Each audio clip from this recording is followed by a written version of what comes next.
एक ही नेता था जिसने सत्यार्थ प्रकाश को निराशाजनक पुस्तक कहा है, अकेला एक नेता हुआ है।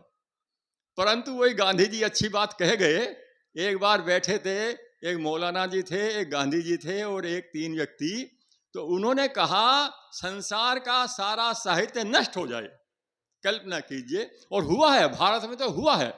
यहाँ के साहित्य को जलाया गया है, उससे पानी गर्म किया गया है, कितना साहित्य था नष्ट हो गया सच में। तो यदि सारा साहित्य नष्ट हो जाए और अकेली ईशोपनिषद बच जाए, फिर भी वह भारत अपने अध्यात्म को या अपने इस साहित्य को फिर खड़ा कर लेगा। और वस्तुतः यही बात है। ईशोपनिषद में ऐसे ही गुण हैं।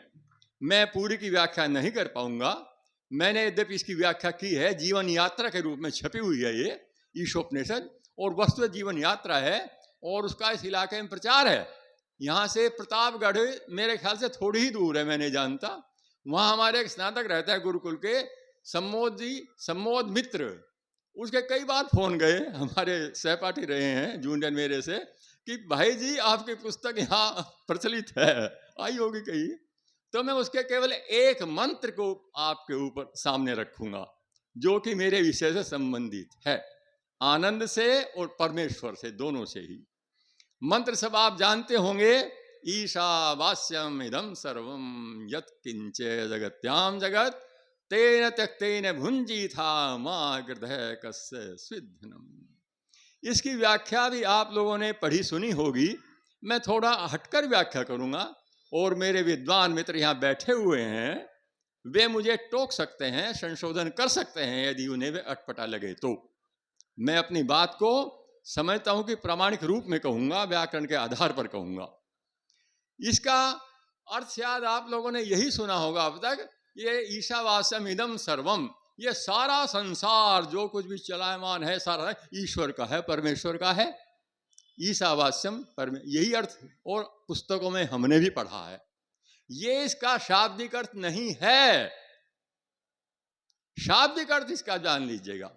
और वेदों के अर्थों को, वेदों के शब्दार्थ को उनके धातु प्रत्यय के आधार पर जानना चाहिए, वैसे नहीं, भावनात्मक रूप में नहीं।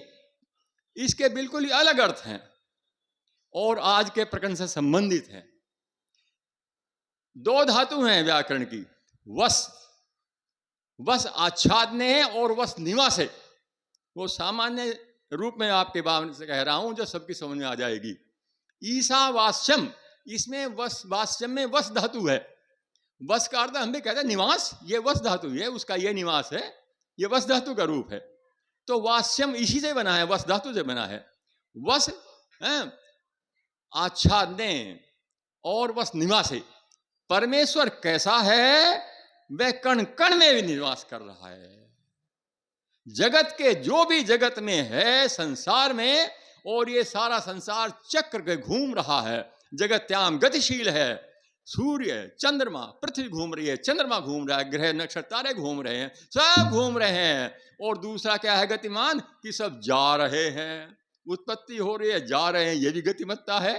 कोई स्थिर नहीं है यहाँ पर, वृक्ष भी जा रहे हैं, मनुष्य भी जा रहे हैं, पशु भी जा रहे हैं, तो इसकी गतिमत्ता है। और इसी में जीवन है, स्थायित्व में जीवन नहीं है।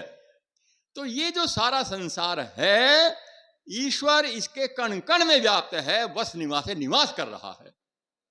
और जो इसको हृदय में बैठा लेगा वह परमेश्वर के आनंद में निमग्न हो जाएगा। परमेश्वर का संसार है, उससे अलग है, उससे मेरे ऊपर कोई फर्क नहीं पड़ेगा। परमेश्वर का है, मेरा भी कुछ छोड़ा होगा, पर परमेश्वर कण कण में व्याप्त है, जड़ में, चेतन में, मेरे अंदर, आपके अंदर सब में व्याप्त है, बस निवास है। एक बात हो गई। दूसरा, वह निवास तो कर रहा है, परंतु निवास करते करते वह क्या कर रहा है ये भी इसमें बता दिया है जी।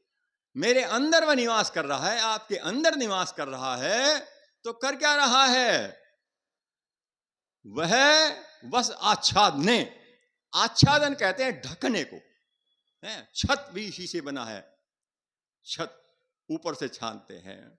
आच्छादने, वह सबका ढक्कन बना हुआ है, सबको आच्छादन कर रहा है, सबको माता जैसे अपने आंचल में सबको ढक लेती है।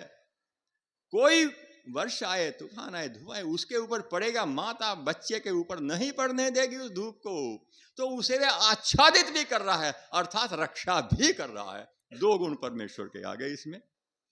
परमेश्वर कण कण में व्याप्त है और सर्वदा रक्षा कर रहा है।